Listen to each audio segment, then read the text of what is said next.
But first, if I could ask you about the Premier League consulting with all the clubs about potentially introducing a ban on heading in academies up to certain age groups over the links with, or possible links with, dementia. Do you have a view on that? A simple thing that we not being me, I make that clear. Davy Dodds, the late Dick Bate, myself and Nick Cox, who's now at Man U, when we were at Watford, what we tried to put in place, and somewhat it was in place, certainly the thinking was, I remember that well, was sponge balls, using sponge balls, just to purely, even for me to say, promote technique. So I think that's probably a balance. I think heading will be in the game. I don't think it'll go out the game. So I think there's a way of promoting technique through using sponge balls or a version of it. And then as the players, young players get stronger and stronger, you can move on to, the enlarged tennis ball type balls, like the old five-a-side balls in my day, and add a bit of strength as their body strengthens. And I think that's probably a balanced way. I don't know the medical view of that, by the way. But just as a commonsensical view, then sponge balls to teach technique, and as they get older and get stronger and the brain can probably cope with more, then adapt accordingly. Like I said, I don't know the medical years when that would fit in place, but you understand the train of thought. And we certainly looked at that back in the day at Watford. How much of a concern is it for you, just the studies that are coming out? I mean, the latest one suggests that footballers are 3.5 times more likely to suffer degenerative brain conditions than the wider public. You're a former centre-half man who, countless headers you must have won in your career. Oh, you're right. Yeah. I didn't win them all though. There's a few scars around my eyes. No, I think it's there has to be concern, but I would balance that off against any sport. I think there's probably concerns in any sport about health and well-being. I think it's rightly so highlighted. I think adapting to the challenge. So I think Summers probably, and yet again, I'm not here to speak science, but the one things I know from my own career, the balls are definitely lighter. They're definitely softer. The ball is I don't know what the official stats on heading the ball are, as in numbers of header per person. It's fair to say heading is still an important part of the game, whichever way you look at it. So I don't know the science background and the latest reports, but I think like everything else, health and well-being is important alongside the professional side of it. But I don't think many sports haven't got some form of something that's going to affect you possibly in later life. But it's fair to say, obviously, with brain injury, that's a way more problematic thing to have rather than most footballers that have knees and whatever. I think maybe the new generation, the idea of starting different protocols now from a young age and then building through a career, I think somewhere or another there's got to be a moment in time where we realise heading's unlikely to go out the game. I think we still taking away the science of the downside of it, I think all fans still love to see a cross and a header and a goal and all these sorts of things. So I don't think it'll go out the game. It's how it's managed going into the game, probably from a young age. So this week then it is 7 years. What has been the biggest change, would you say, at this club since you walked through the door? I think there's so many. I think the structure, it's been mentioned enough, but all the training ground and all that, that's an obvious change. I think the running of the club, the enhancements with that, the finance, of course, it has to be mentioned. It's, the Premier League's a very lucrative league to be in for the club and the welfare and the ongoing welfare as well. I don't think you define it to one thing. There's so many changes. And probably the outlook of the club as well. From when I first got here, kind of middling in the championship, and cut in and trying to make ends meet, and now certainly a wealthy club compared to that time, and a well balanced club both on and off the pitch. So I think that's probably an overview of it. That's for sure. And they're all very positive changes since you walked in. So does it kind of give credence to the argument that stability in this modern game that's not often seen can yield positive results? I think it can, but there's no guarantee. I mean, Watford have found a completely different model to that and made it work. I appreciate that, they're having a bit of a tough spell now, but have made it work very well. I think, like any business, the thing that works for that company are the things that are important, and here they made a strong show of stability, particularly the season we went down, of course, to come back up. That's the way the club felt about it. That's the way they wanted it. And stability, by the way, is only found if you're successful or relatively successful. Obviously, in the Premier League, slightly different. In the Championship, the job was to get in the Premier League. We did that twice. Now it's stability in a different way. Deemed success in a different way. Deemed success now is probably, little old Burnley, so to speak, being in the Premier League and finding a business balance to that. So I think different ways of looking at it of being successful, but that's what actually buys stability usually, is successful periods. You've been very clear with us on your views on players diving, and you were forthright again at the weekend. Frank Lampard suggested you possibly haven't seen all the angles. No, I'm actually pleased you asked me, because what often gets misrepresented is that I'm attacking a single player, which I wasn't. I was trying to look at the greater good of the game. And equally, nothing about results. They're the two things that usually, if I bring it up, it's like, because they lost. It's not relevant, because I made it clear that Chelsea were the stronger side on the day and very clinical and deserved their win. And equally about the individual player, I hope that Hudson-Odoi has a fantastic career. He looks like he's showing signs to have a fantastic career, by the way. My view is of the greater good of the game. That's it. It's not about individual players. There's individual moments that happen. And then that word cheating is different to a cheat. I wouldn't call any player an individual cheat, because usually I don't know them. I don't know them as people. It might be an individual, one-off moment.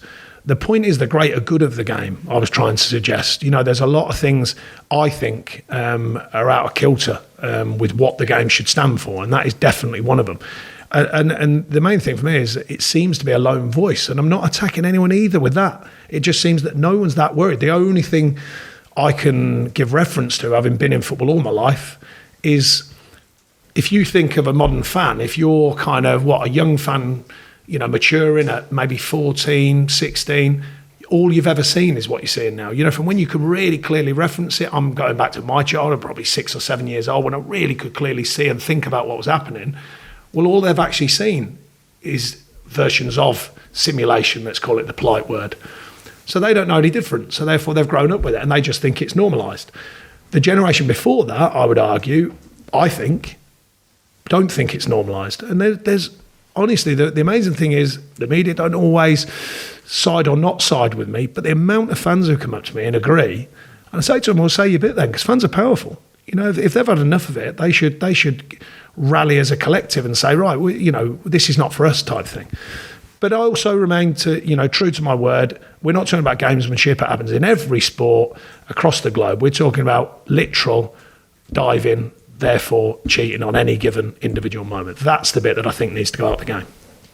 And the news came out yesterday as well that Steve Stone is away from the club in the short term while there's this internal investigation. What impact has that had inside the club and what you're doing? Well, firstly, it's slightly misrepresented because it's an agreed break with the club whilst things are being checked over. And secondly, I think it's we try and keep things private for the right reasons. We look into anything that's ever asked of us, we look into, which we are doing now. It's just a shame in the modern world that not very many things remain private, and I think that's a bit unfair in this case because nothing's been agreed, nothing's decided. It's just an ongoing view of a moment in time, and the club will take care of that privately and appropriately. Do you have any idea at this stage how long that process is going to take? Not at the moment. Sean, does it ever irritate you that Eddie Howe's been in his job one day longer than you, and that means you're not the longest serving manager in the league? No, it certainly doesn't. 2 weeks, sorry. Yeah, no, it certainly does. Eddie's done a fantastic job and continues to do so. It's kind of a... it only makes a story now because it's that difficult to stay in a job that long. In professional football now, the turnover is rapid. Everyone knows that, so I think I understand why it makes more of a story. I think everyone agreed that when Arsene finally left Arsenal, that it was unlikely that's going to happen again for that period of time. Obviously, Sir Alex before that as well. I still think that is unlikely, but it is now. It's interest now. It's jumped to Eddie, myself. And Gareth, I think it is Gareth Ainsworth, isn't it? Who's doing a great job down there. And, it's jumped to us guys who relatively have seen deemed long in a game that is rapid fire, as a turnover as manager. Talk about Sheffield United. What have you what's impressed you about their start to life in the Premier League? I don't mind telling you, I've told him to his face, and I ring him now and again. I think Chris has done a brilliant job, not just there, by the way. I think his whole career, when you look down it, what he's achieved, all the different places he's been to. I knew him probably more, so I played against him more than years ago. But I really kind of got to know him a little bit when he was at Oxford, because he used to come over to the Watford training ground, and he'd come over with the team and reserve games and stuff like that. And I kind of got to know him a little bit then. And I think that the things I often marvel at some of these people in this industry just because of their people skills, and the reason for bringing that up, when I was in people probably know I live in Northampton, and when it was international breaks or weekends, I'd try and get down there and watch a game. And if he heard through a fellow who looks after there, Nick Ants or the secretary, if he heard that I was in the stadium, he always made a point of asking me to come down. And I knew him a bit, but I just thought it was a great gesture. I always went down to see him, even before the game, just 10 minutes, say hello. Always enjoyed his company, still do when I get a chance to see him, still speak to him on the phone now and again. Met him in the summer on a golf trip, and we had, I think it was an orange and lemonade, both of us. With an umbrella? No, he had the umbrella. Them Sheffield lads, they're not quite as tough as the Burnley lads. But that's a joke before someone makes a story out of that. That'd be bizarre. So no umbrellas, but orange and lemonade, I think it was. But no, I've got a lot of time for him and his staff. Alan, of course, done a brilliant job there, and his players doing a great job, and they continue to do so. So we certainly don't think that it's anything other than another very tough game going down there. It's been interesting as well, the reaction to Chris Wilder, because people are sort of looking at him as an old school manager with some of his honesty, and he's been quite hard with his players, but also this idea of introducing overlapping centre-backs to the Premier League and the different sort of tactics that they use in that sort of department as well. He seems to have a blend of both those things, which is rare. We normally pigeonhole managers in one of the two, don't we? Pigeonhole? I wouldn't know nothing about that. All the old school stuff, was far removed from myself and what we try and do. But no, I think he's got a nice balance personally, but I would say that because I like the way he goes about his business. I think there's an earthiness, there's a very direct approach, and a lack of, I'll use brand as a different word. But equally, I think he's modern enough to know certainly what his players need, certainly what the game needs for his team to be effective. And I think that's been shown this season. I think the one thing we spoke about, only a few things. I leave him to his own ideas on his team, and he's certainly got his own ideas. He's certainly a strong character. But, I think he's done well to adapt to the reality of the Premier League. So last year they played some good stuff, effective stuff with the football and as you said, overlapping centre-halves, etc. But what I've noticed this season, when they can't do that, they haven't. They've just gone, OK, we can't today. Now we've got to do something else. And I think personally, I like that side of management anyway. As you know, I think adapt to what the game needs to try and win, rather than we're only going to try and win this way. I personally like that, and I think they've done that well. And I just hope they don't do it well on Saturday, of course. Do they remind you of your old Burnley team, the team that you had when you were first in this league? No, I think that's unfair. I think there's some very good players there, and I'm not saying we didn't have good players, but I don't want to measure them against what we've done and all them sort of things, or the groups I've worked with. The good side of it, I think, when players come up and they don't make loads of signings and loads of big names or anything like that, is these players are getting a chance. They're getting a chance to show what it's like to be in the Premier League first of all, and then to adapt to it. And so far, they're doing a blooming good job of it. Some players who you wouldn't have thought of or you wouldn't know that well, doing a very good job in the Premier League so far. He'll know, Chris will know, and his players will learn it's the story of a season that counts. But they've certainly fashioned out a very good start to the season. And like I say, I don't want that to continue on Saturday or when we play them the next time. But between that, then I think a lot of Chris and Obi keeps going well. Thank you, Sean. Afternoon, Sean. Happy Halloween. Yeah, of course, Happy Halloween is a new one on me. I've had birthdays and Christmas even, but that'd be merry. But Happy Halloween, okay. I'll not be celebrating that much that it needs a happy. No. Should we do some more jokes about Halloween? No. Can do if you want. Okay, no. So leave it. Why don't we do some team news? What can you tell us about Chris Wood? Is he? Chris Wood's touch and go. He's making a good recovery, but you always get them moments of decision. Should we, shouldn't we? Including with the player, of course. So we'll speak to him over the next 24 hours about that. Bardo's got a tight back. He hasn't obviously been starting, but he's been in the squad and he's got a tight back. So we have to see how that settles down. And Johan's making good progress, but he's still going to be weeks, not days, as I said. But he is making good progress. So they're the main playing through it at the moment. How's Danny Drinkwater getting on in his? Yeah, Drink is getting fitter, so his injury's getting, he's just about right now. Now it's going to be real fitness, so he's been joining the training, adapting to that. He'll probably need another, I think, a week of at least just joining regular training and the demands of that, and then obviously games beyond that. So, but he's injury free at the current time, and I think that's feeling good. So it gives him a more balanced situation to push on now. And Ashley Barnes and Jack Cork obviously came back last week. They've come through okay. Yeah, Barnsley we took off as a precaution last week. Obviously, the game had got away from us some points, somewhat rather. So, we thought that was sensible to do, and Corky came through no problem. And just we mentioned Danny. Then I guess difficult given that he's not played too much so far this season. Is the situation with his deal is expiring in January? Is there any thought process from you on what might? No, it's to obviously we weren't thinking it was going to transpire as it has done. So that kind of leaves it in a different place than what it could have been if he'd have been fit and well and either playing or figuring. So we'll figure that out as we go from here. You've mentioned a few times this season that you think it's probably the most competitive group you've had at Burnley. Does that change your sort of approach looking ahead to a transfer window in January? No, if we can adapt and find players who we think can affect us, basically, and help us go in for now and for the future, we will do. I know the debate on the transfer window will grow now for the next number of weeks, but no, it's all right. It starts pretty quick. It's like the countdown to Christmas. It starts about June the 29th, just after my birthday. I thought if the clocks have changed, I can ask a transfer. Exactly. Yeah, there you go. So I'm sure that'll be continuing. It's a tough market. I'll throw it out there now, and then I'll just keep using it. Over the weeks. Tough market. January, toughest window there is. So standard response, and you'll get used to that. It'll be a weekly event, no doubt. But yeah, well, I guess what I was getting at is, given you've got 22 players, or 20 more than that now, perhaps who are competing for 11 shirts, that maybe you felt it wasn't as necessary to go into a tough market as perhaps it had been previously. No, we've still got a future proof though. We've still got players whose contracts run up, players who will be re-signing, players who won't be re-signing. The ongoing future of the club. We have to look at that, and the biggest thing of all, we have to look at the finance. What finance is going to be available.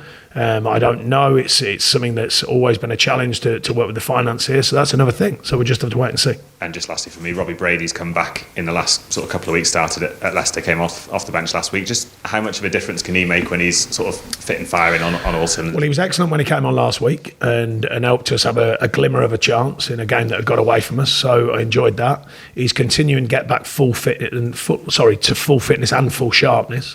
The two are kind of combined, and we think a lot of Robbie, and he's been through a lot over the last couple of years. He's been very, very unfortunate, but we want him to come through it, and he's showing strong signs of doing exactly that, and he's certainly in contention, that's for sure, to be starting. He's had to show good character as well, hasn't he, to come back from a serious injury and then a frustrating one with the rib, I think. Exactly that. Yeah, he's really unlucky with the rib one particularly, because when he had his knee injury, that was a serious one, that can happen.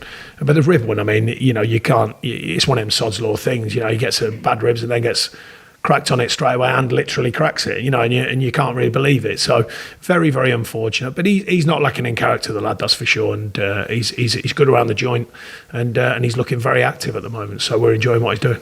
Thanks very much. Thank you.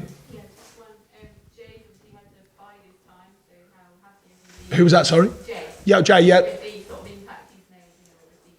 Yeah, I mean, I was only just found out, actually. Apparently, I had one vote for the goal of the week. There must have been some goals last weekend. I couldn't believe there was one vote, I was told. Anyway, that aside, yeah, he's adapting. I mean, getting starts helps, obviously. And if he's not starting to affect games when he can. But the goal last week certainly will have done no harm at all. It's a wonder goal to give us, like I say, a glimmer of a possibility of getting something from a game. And it'll do him the world of good, that. Cameras off, please.